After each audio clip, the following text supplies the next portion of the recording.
और इस लैंडिंग के लिए एक मून लैंडर को बनाने के लिए नासा इस ब्लू ओरिजिन कंपनी के साथ एक कॉन्ट्रैक्ट को साइन किया है। तो यहाँ पर और एक सवाल आता है कि आखिरकार नासा इतने सारे मून मिशन किस लिए करने वाला है।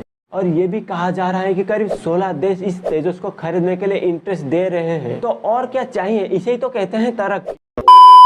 जेफ बेजोस की ब्लू ओरिजिन कंपनी की ड्रीम प्रोजेक्ट से लेकर और सैटर्न प्लैनेट की नया 62 मून डिस्कवर से लेकर और इंडिया की डिफेंस प्रोडक्शन की वैल्यू 1 लाख करोड़ तक पहुंच चुका है। तो ऐसे ही 3 बेहतरीन न्यूज है आज की इस न्यूज अपडेट में। तो कुछ मिस नहीं करना चाहते हो तो इस वीडियो को एंड तक जरूर देखना। तो चलते हैं हमारे पहले न्यूज की। तो हाल में पता चला कि नासा जेफ बेजोस की ब्लू ओरिजिन कंपनी के साथ एक कॉन्ट्रैक्ट को साइन किया है। जैसे कि अमेरिका में एलन मस्क की एक स्पेस एक्स नाम का एक प्राइवेट स्पेस कंपनी है, तो वैसा ही जेफ बेजोस की भी एक प्राइवेट स्पेस कंपनी है जिसका नाम है ब्लू ओरिजिन। तो हाल ही में नासा ने $3.4 बिलियन के कॉन्ट्रैक्ट को इस ब्लू ओरिजिन कंपनी के साथ साइन किया है। तो जब ये बात जेफ बेजोस को पता चला कि नासा अपने मून प्रोजेक्ट के कॉन्ट्रैक्ट को उनकी ब्लू ओरिजिन कंपनी के साथ साइन करना चाहता है, तो जेफ बेजोस यहाँ पर खुशी खुशी उस कॉन्ट्रैक्ट पे साइन कर दिए। क्योंकि ना जेफ बेजोस का एक ड्रीम प्रोजेक्ट था कि वो किसी एक मून प्रोजेक्ट में वो काम करे, इसीलिए वो इस कॉन्ट्रैक्ट को साइन कर देते हैं। तो बेसिकली नासा फिर से और एक बार इंसान को मून पे भेजने वाला है, और जिस मिशन के जरिए वो इंसान को मून पे भेजने वाला है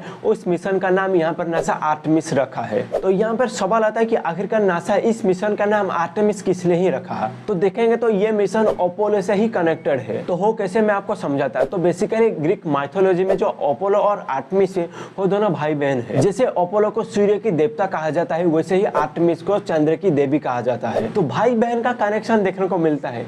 जेंडर ही चेंज कर दिए नहीं, हमारे हिंदू माइथोलॉजी में चंद्र को एक देवता माना जाता है, ना कि एक देवी। तो इस बेसिस पे ही अपोलो से ही रिलेटेड इस मिशन का नाम आर्टेमिस रखा गया है। और ये भी कहा जा रहा है कि इस बार जो मून का मिशन है वो मून के डार्क साइड में होने वाला है, यानी कि जो मून के जो अंधेरा वाला हिस्सा है उस पे इस मिशन को नासा कंडक्ट करने वाला है। और ये भी कहा जा रहा है कि ये जो आर्टेमिस मिशन है नासा करीब 5 बार इस मिशन को करने वाला है, यानी कि आर्टेमिस 1, आर्टेमिस 2, आर्टेमिस 3, ऐसे ही करके 5 आर्टेमिस मून यहाँ पर नासा कंडक्ट करने वाला है। जिसमें कि यहाँ पर आर्टेमिस 1 कंप्लीटली सक्सेसफुल टेस्ट हो चुका है, जो कि 16 नवंबर 2022 में शुरू हुआ था और 11 दिसंबर 2022 में कंप्लीट हुआ था। और नासा इस बार इस मिशन में अपना सबसे बड़ा पावरफुल रॉकेट को, यानी कि SLS रॉकेट को यूज किया था। और उसके बाद दूसरा आर्टेमिस जो कि नवंबर 2024 में लॉन्च होने वाला है। और ये भी कहा जाता है कि इस दूसरे मिशन में नासा अपना जो SL रॉकेट है उसके ऊपर एक कैप्सूल को लगा के उसके अंदर करीब 4 एस्ट्रोनॉट को बैठा के बस चंद्र की काफी करीब से लेके उनको वापस ला देना है। तो समझाने के लिए कोशिश करता हूँ कि मान के चलो कि एक मून है और कुछ नहीं है,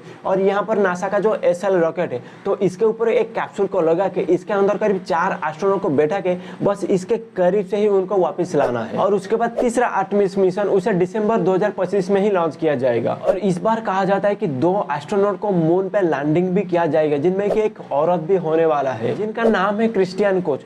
अगर ये मिशन सक्सेसफुल हो जाता है तो ये दुनिया की पहले औरत हो जाएंगे जो कि मून पर कदम रखने वाले हैं। और ये भी कहा जाता है कि ये दोनों एस्ट्रोनॉट करीब 5 या 6 दिन तक चांद पर रहने वाले हैं। कुछ रिसर्च करेंगे 5-6 दिन तक, उसके बाद वो अर्थ में वापस आ जाएंगे। देन उसके बाद आर्टेमिस 4 इसे सितंबर 2028 में लॉन्च किया जाएगा। और इस मिशन में चांद पे फिर से एस्ट्रोनॉट को भी उतारा जाएगा। और ये भी कहा जाता है कि इस बार ये थोड़े ज्यादा दिन के लिए चांद पर रहने वाले हैं। और उसके बाद जो आर्टेमिस 5 है उसे करीब सितंबर 2029 में लॉन्च किया जाएगा। और इस बार चारों के चारों एस्ट्रोनॉट को मून पर लैंडिंग किया जाएगा। और इस लैंडिंग के लिए एक मून लैंडर को बनाने के लिए नासा इस ब्लू ओरिजिन कंपनी के साथ एक कॉन्ट्रैक्ट को साइन किया है। तो यहाँ पर और एक सवाल आता है कि आखिरकार नासा इतने सारे मून मिशन किस लिए करने वाला है। तो नासा मून पे एक स्पेस स्टेशन को बनाने के लिए प्लानिंग कर रहा है। स्पेस स्टेशन हो भी मून पे, आखिरकार इसका रीजन क्या है ना, फ्यूचर में जितने भी सारे मार्स के मिशन होने वाला है उन सब की मिशन को इस स्पेस स्टेशन से ही नासा कंडक्ट करना चाहता है। तो आप इसे सोच सकते हैं कि नासा कितने आगे तक सोच रहा है। तो इस आगे की सोच के वजह से नासा अपने वहां पर प्राइवेट स्पेस कंपनी के साथ अपने मून मिशन की प्रोजेक्ट के सामान को जल्दी से जल्दी बनाने के लिए उनके साथ कॉन्ट्रैक्ट साइन कर रहा है।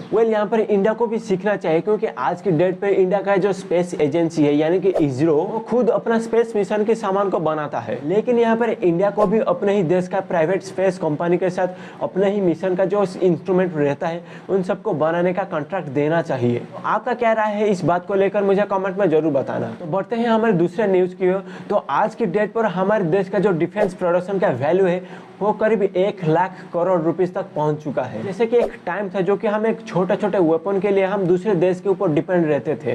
अभी भी डिपेंड है, जैसे कि रशिया और फ्रांस, इन दोनों देशों से ही हम बहुत सारे वेपन को परचेस करते हैं। लेकिन एक टाइम था जब हम छोटे छोटे वेपन के लिए दूसरे देशों के ऊपर डिपेंड रहते थे। लेकिन हम धीरे धीरे करके हमारा खुद का प्रोडक्शन को स्टार्ट किए और आज की डेट पर हम अपना प्रोडक्शन की वैल्यू को 1 लाख करोड़ तक पहुंचा चुके हैं। पिछले साल यानी कि 2021 और 2022 में इसका वैल्यू करीब 95,000 करोड़ रुपीस था, लेकिन अभी ये 1,06,800 करोड़ रुपीस तक पहुंच चुका है। तो आप इसे सोच सकते हैं कि इंडिया कितना तेजी से अपना डिफेंस की प्रोडक्शन को बढ़ाते जा रहा है। तो यहाँ पर अगर हम 2022 और 2023 की जो हमारे डिफेंस प्रोडक्ट की एक्सपोर्ट की लिस्ट को अगर हम देखेंगे तो करीब 16,000 करोड़ रुपीस का जो सामान को हम दूसरे देशों को बेच चुके हैं। और उसके बाद अर्जेंटीना, इजिप्ट, हमारा जो लाइट कॉम्बैट एयरक्राफ्ट तेजस है उसको खरीदने के लिए हमारे जो प्राइम मिनिस्टर नरेंद्र मोदी के साथ बातचीत कर रहे हैं। और ये भी कहा जा रहा है कि करीब 16 देश इस तेजस को खरीदने के लिए इंटरेस्ट दे रहे हैं। तो और क्या चाहिए, इसे ही तो कहते हैं तरक्की। तो आपका क्या राय है इंडिया के इस तरक्की को देखकर, मुझे कमेंट में जरूर बताना। बढ़ते हैं हमारे आखिरी न्यूज की ओर। तो हमारे सोलर सिस्टम के छठे प्लैनेट